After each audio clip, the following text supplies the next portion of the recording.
सभी किसान भाइयों को मेरी राम राम। मैं आपका दोस्त विकास, आप सभी का स्वागत है अपने खुद के channel grow agriculture grow India में। आज हम बात करेंगे कपास के उखेड़ा रोग की।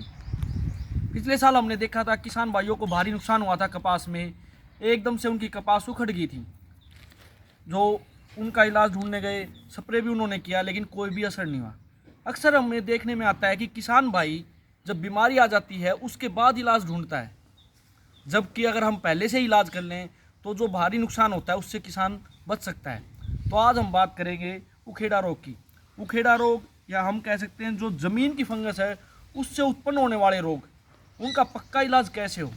पिछले साल हमने कपास में बैल एरिया, जो जहाँ पर हम कार्य करते हैं, वैसे तो सब जगह करते हैं कार्य, तो हमने बैल एरिया में पिछली बार लगभग 1000 एकड़ खेती करवाई थी और उसमें 800 एकड़ कपास की खेती ऐसी थी जो बहुत ही शानदार थी।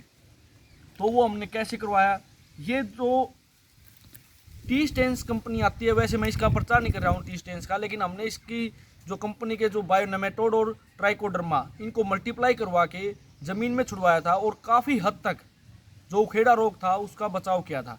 तो ये है टी स्टेंस कंपनी का बायोनेमेटोड, और जो इसमें जो वो होता है वो है पेसिलोमाइसिस, और इस दूसरा है हमारा बायोक्योर, इसमें है ट्राइकोडर्मा विरिडी। तो हम इसका आपको बताएंगे कि सस्ता इलाज कि आप इसको मल्टीप्लाई करके अपनी ज़मीन में छोड़ दें, क्योंकि जब हमारी जो फंगस है, ज़मीन की फंगस, वो ऊपर स्प्रे मारने से नहीं जाएगी। ये किसान भाई ध्यान दें।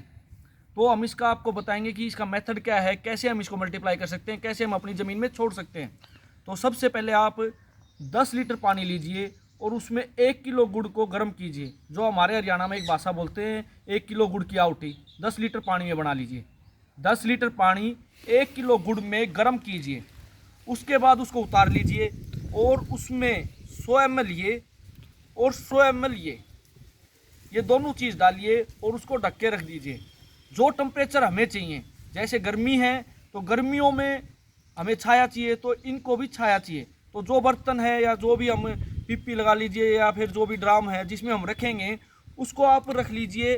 10 लीटर पानी गर्म कीजिए और 1 किलो गुड़, उसके बाद उसको ठंडा कर दीजिए और उसमें 100 ml ये डालिए और 100 ml ये डालिए और उसको छाया में रख दीजिए। सुबह शाम एक बार हिलाइए और उसको ढक के रखिए। 7 से 10 दिन में आपका घोल तैयार हो जाएगा। जैसे डिकम्पोजर का कलर होता है पीले रंग का, उसका वो कलर हो जाएगा। ये तो आपका घोल तैयार हो गया। आप मान लीजिए ज़्यादा खेती करते हैं तो आप 20 लीटर कर सकते हैं। मान लीजिए 20 लीटर पानी हो जाएगा और 2 किलो गुड़, और ये 200 ml। ऐसे ऐसे हम बढ़ा सकते हैं, 100 लीटर तक जा सकते हैं।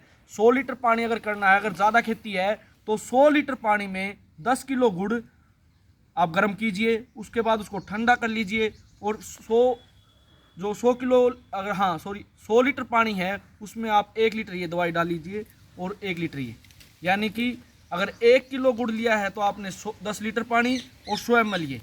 तो इस तरह से आप मल्टीप्लाई कर सकते हैं, और आपको मैं मेरा नंबर भी दे दूंगा जिससे आप कांटेक्ट कर सकते हैं। तो उसके बाद ये कैसे छोड़ना है, जब भी कोई फसल हो, कभी भी सिंचाई करते हैं, अगर आपकी ज़मीन में ज़्यादा फंगस है तो 5 लीटर प्रति एकड़ प्रति सिंचाई, यानी कि मान लीजिए आज आपको पानी लगाना है तो आप 5 लीटर ये जो घोल हमारा तैयार हुआ है वो आप छोड़ सकते हैं। 2 लीटर भी छोड़ सकते हैं अगर कम फंगस है तो इसका आपका परमानेंट इलाज हो जाएगा। जो ज़मीन संबंधित फंगस है उसका भी, और जो नेमेटोड की आजकल शिकायत है, मैं एक एरिया में गया था दादरी साइड, वहाँ पर मैंने नेमेटोड की बहुत ज़्यादा शिकायत देखी थी, उसका भी आपका ये पक्का इलाज हो जाएगा। तो किसान भाइयों, मैं आपसे एक गुजारिश करूँगा कि आप हमेशा जो हमारी बीमारी आती है उसके बाद इलाज ना सोचें, पहले से ही इलाज करें। तो ये आपका उखेड़ा और जो भी फंगस के रोग आते हैं आपके, चाहे कोई भी फसल हो, आप सर्दियों में भी कर सकते हैं, गर्मियों में भी कर सकते हैं। 2 लीटर से लेकर 5 लीटर तक ये घोल डाल लें, ये आपका बहुत कम खर्चे में और बहुत शानदार रिजल्ट देता है। हो सकता है थोड़ी ये वीडियो लंबी होगी हो, या फिर मैं बीच में थोड़ा बहुत वो भी हो गया होगा, थोड़ा बहुत रुकावट भी आई हो, लेकिन ये वीडियो अच्छी बनी होगी और आपके लिए बहुत फ़ायदेमंद है। तो सभी किसान साथियों का बहुत बहुत धन्यवाद इस वीडियो को देखने के लिए। धन्यवाद।